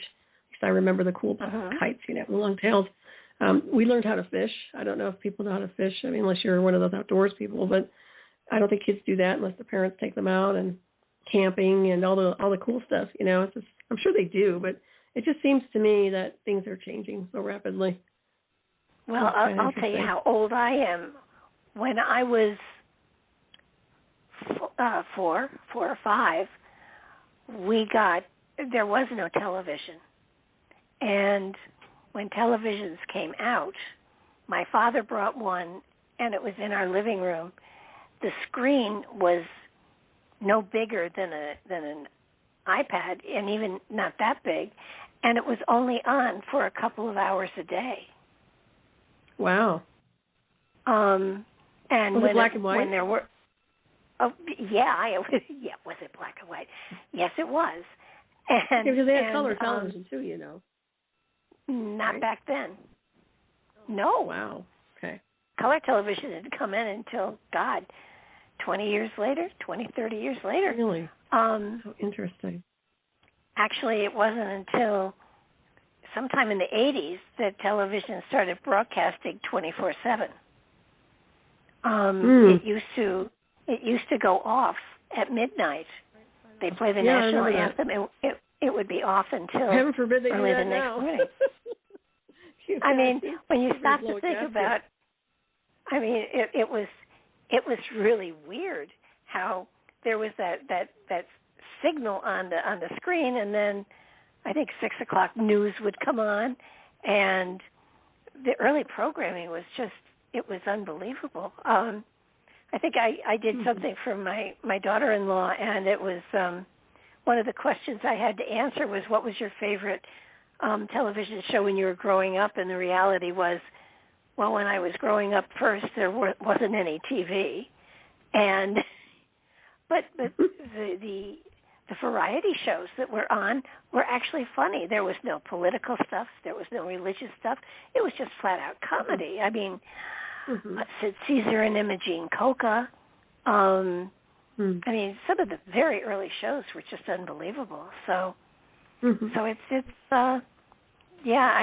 when my grandson was very, very young, at one point he asked me if I had voted for Abraham Lincoln, and oh God. I told him yes, I did, and I voted for George Washington as well. Well, that really messed with him. She's a vampire. My son said, you really have to not do that. And I said, you really think he's going to remember that I told him I voted for them? I think I made some comment to my grandmother if she'd ever worn a bustle, and she probably had felt the same way I did. Oh, that's so funny. Oh, that's hysterical. Well, kids are funny. But look at stuff when we were young. Your telephone was connected to the wall. Yeah. You didn't carry it with you. No. And some of the first handheld cell phones, you had to carry the battery pack with you as well as the telephone part, and that was big and bulky as well. So times have changed. Yeah, they really have. I guess we're a little spoiled now, huh? And it's true. I mean, people complain, but it is nice to have these. I don't know. It is nice to have technology, but still, there's something really cool about the old days too. I guess it was a nicer timeline. Stop and think about it. If they implant the telephone app into your skull, at 3 o'clock in the morning, you can get a telephone call. I don't worry about that because I've been interconnected with tech that's way beyond that. I never slept back in the day in 2004, but that's another story. But I mean, we have all kinds of interface projects that are available in dark black sciences, if you ask me, but it's more about what's going on with the mainstream and how far they'll go with that. It'll be interesting to see where they head and all that. But it's one ride, isn't it? It's very, very interesting to me. Well, I look at it all and I think, just where can it go without it being controlling and scary? and we're almost there as far as I'm concerned. Mm-hmm. But it's sort of like there's too much control, there's too much manipulation for me. There is. Yeah, and it's psychological manipulation too, and that's no good. Yeah. Oh yeah. I mean, the fear factor is your relationship. Yeah, you know how you feel the energy of the cosmos. It's different now. It's not the same anymore. Everything's changed. I mean, for kids, I would say. I mean, we had a really cool environmental condition back then. I guess that's why I like to watch that movie Super 8. If you haven't watched it, watch it. It's a really good movie. But it's a reflection of innocence to some degree. There's a spin on extraterrestrial, but the idea behind it is when times were a little more simple, but not ignorant, and also the idea behind the stars and the sky, and the cinematography is big for me because I like to watch. I love Spielberg's work anyway, and I think he's part of that. So it's really cool. It's really, really neat. Well, I can remember when I was in junior high, high school, even before then, where in the summertime, my mother worked, and she, in the summertime, she'd say goodbye, and then, she'd say, be back by the time the street lights come on. Mm-hmm. And we were off on our bicycles. There was, I mean, there had to have been crime, but it never touched us. And, we could, I was in a small town, and you could ride your bicycle all the way to the village. You could wander around there, around the harbor, around the boats. There were no restrictions. There was no fear. Right. Don't talk to. There was the don't talk to strange men and don't take candy from anyone. But aside from that, and you knew when the street lights went on that you better be home because dinner would be ready. And there was no way to check in. There was no way to check in with her. It was just a safe place to be. And today, that's true. Holy moly! No, it's way different. No, I agree. I did the same thing. We had we came home at dark. When it was dusk, and sometimes they had a bell. They'd ring. It's like one of those big bells. Before we would come back, but sounds like we lived on a farm, but we didn't. But yeah, that's kind of fun. But yeah, I find those to be simple, but not ignorant. Just good times of just simplicity without any negativity. You're right. There wasn't any fear. I guess is what it was about. We didn't have the predator stuff going on like we do today. Everybody's so vulnerable now. I don't care who you are, especially on the internet. There's so much of that cyber stalking here, and it's. For kids in general, they should be off the internet. I would never let my kid have an account. I'm sorry. I don't think that's necessary. So, but yeah. No, I think of my grandchildren, and they're supervised, and appropriately so, and very active, and they're moving out into the world, and like I said before, I'm not so worried about Thomas, but Jenna, I'm for Christmas I gave her the alarms she can wear on her jacket so she can pull if somebody gives her trouble. Well, that's good. I remember you telling me you were going to do that. Yeah, that's good. Pepper spray is good too. I mean, stun guns are even better. Yeah, but you have to you have to say, wait a minute, don't attack me yet. I have to go find my stun gun. This way, she just jerks the thing off, and this alarm goes off. And I told her that should be a good deterrent, but I would still say pepper spray too. Get her some spray. Have that. If you put it on a keychain, it's just pepper spray. Even comes in a pretty pink color for the female. Well, I know that I said to her, don't test it here. It'll drive my cats crazy if you're going to test it. Go outside, not around your dogs. It will freak them out. And so apparently the next day, in order to wake up her brother and his friends, she set it off in the house. And John told me, and I said, well, was it loud? He said, let me put it this way. I expect my neighbor to be calling to see if everything's okay. Oh, wow, good. How cool. Good job. Piercing. That's a great gift. Could save her life. It was. Oh. I gave her 2, and I told her mother, she doesn't go away to school for another year or 2. And I told her mother, I have 2 more, and please make sure she has them with her because I want to I want her to be a black belt something so she can really kick butt. But she should take a martial arts class. I know. She can still take classes though, self-defense classes. That's all.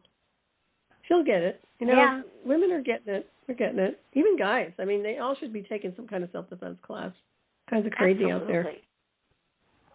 Yeah. Well, that's good. And it's is it battery like, operated? It must be a battery then. Does it take what does it take for battery? Okay. I don't know, but it's really got a long-term battery. And great. I mean, I've taken to even. I no longer carry a purse. Everything I carry is in a fanny pack. Mm-hmm. So that's what I've always done in the past. Yeah. It's kind of like I don't have anything to steal. I mean, my license, but but it's just I love kind the of fanny like packs. I used to live on those or with those. Yeah, on Maui. So I had them. Yeah. They are so cool, and so handy. it's kind of it leaves both of your arms free for one thing, and in order to get it off me, somebody would have to wrestle me to the ground, which is ridiculous.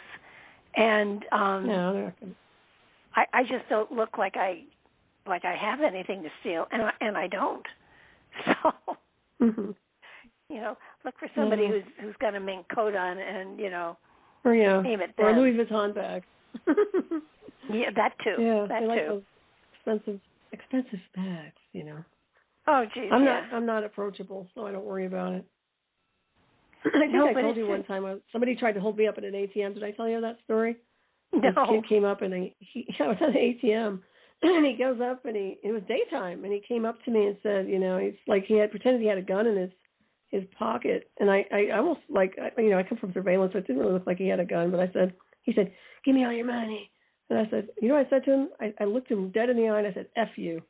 And he just weirded out, got back, he backed up, and he ran off. He said, don't, he said something like, "Don't squeal on me," or something like that. He's a younger guy.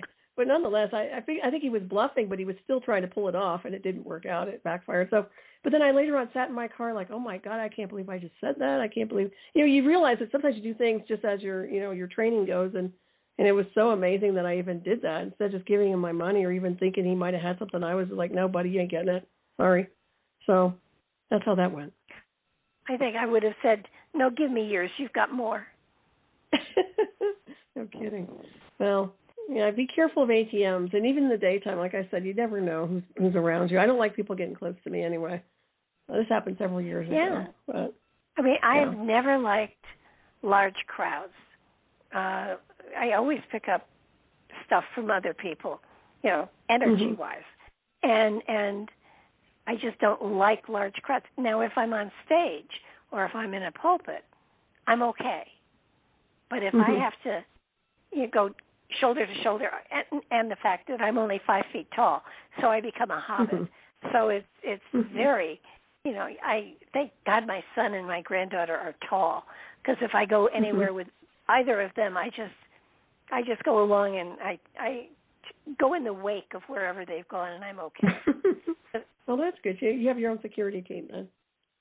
That's helpful. Well, they at least, break the way for me. Otherwise, I could get trampled. No, you don't want people close to you.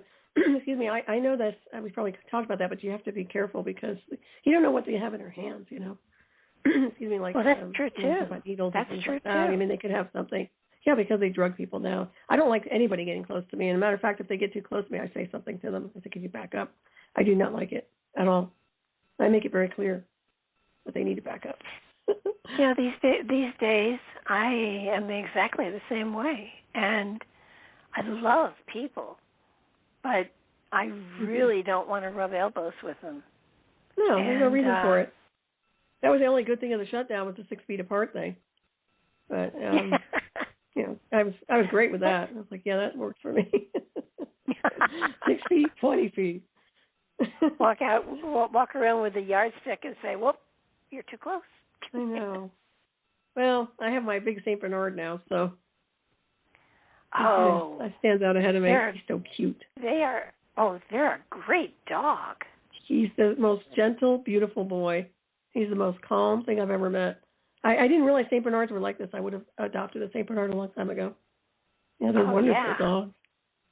They are rescue dogs, in my opinion. They're the most gentle, sweet babies. And they're big, gentle giants. Real good boy. Yeah, I mean, they could lick you to death, but aside from that. Yeah, he's strong. That's the only thing. He's very, very strong, but I can handle him because I had my other dog who was much more powerful. He was a lot stronger. But this one here, yeah, he's tough. He likes to play with me, and the thing is, he doesn't realize I'm like, this dog can kick my butt. He's just big. His bones are big, you know. Like, it's funny. Does he have a brandy keg? Not yet. My sister said I need to get one for him. But yeah, it's like I can just see him knocking me down in the snow. And I'm like, yeah, he needs to have one of those. But he's definitely a rescue dog. You can tell he just has that Zen energy about him. His heritage or something. Very sweet. Oh, they're great dogs. They are great dogs. Mm-hmm. If I was younger and had a bigger place, I would have a dog as well as the cats. Mm-hmm. But right now, the cats would probably kill any dog I brought in here. So yeah, they hold their own. He gets along with my cats just fine. They get along really, really well. Yeah, they rub up against him all the time, and he just kind of looks at him. He likes TV too. I don't watch TV, but he likes my computer. He likes to watch. There's a Tucker Budson, who's this little pretty golden retriever, and he loves watching that. He's like talking to the camera every time, the screen. Oh, doggy video. Cool. I digress. I know we're almost out of time here. And we went into a whole different universe again. Started off with Antarctica. Well, we start going down memory lane. It was fun. Well, did you read the write-up of the show? It said, Solaris and Barbara compare notes on topics that are unique and intriguing, where they take each show as an adventure in itself. Join them as the spirit leads them, and we all try to keep up. I mean, that's right. I think that's good. They can go anywhere.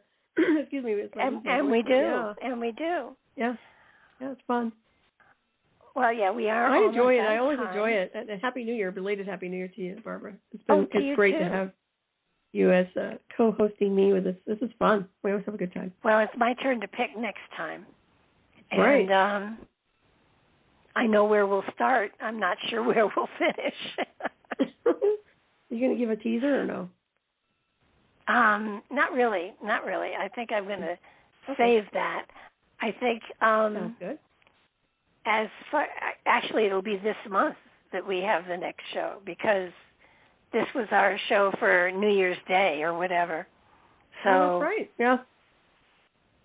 It's only a couple weeks away, so I will let you know what we're going to start Sounds good.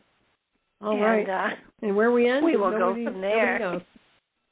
No, it's going to be an interesting journey for sure.